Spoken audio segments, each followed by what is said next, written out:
The pandemic has totally changed the way we live, work, and spend money. For a lot of people, it's meant lost jobs, lost income. For other people who are lucky enough to still have jobs, it still means a lot of financial stress.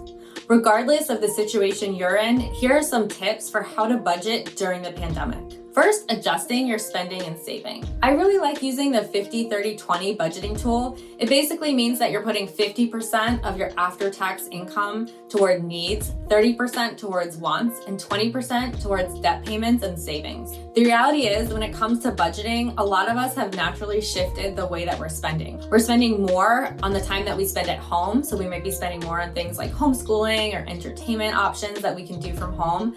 But at the same time, we are spending less in other areas. We're not traveling right now, we're not going to restaurants in a lot of places, and so you can actually shift that spending into saving instead. Making sure you have an emergency fund is also something that's important to think about. Ideally, we have 3 to 6 months of expenses tucked away, but if that sounds impossible, you can start smaller with $500. That money is there for you if you suddenly face an unexpected cost or you lose your job. Next, prioritizing expenses if you're struggling. If you've lost income because of the pandemic and you're finding it difficult to pay rent and other bills, then you want to make sure you focus on the most important ones first. That's things like food for your family, rent or a mortgage, and utilities.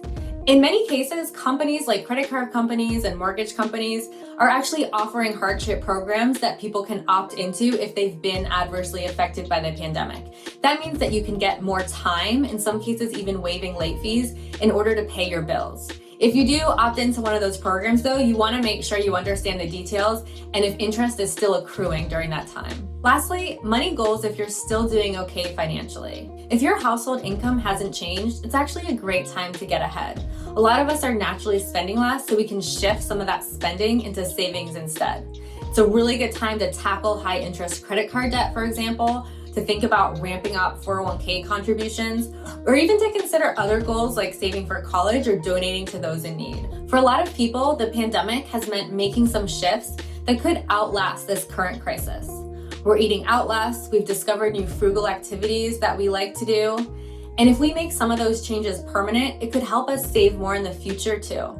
I'm Kimberly, personal finance expert at NerdWallet. I know I've made a lot of changes because of the pandemic, like eating out less, and I definitely hope to make some of those permanent. Please leave a comment if you have any questions, and don't forget to subscribe.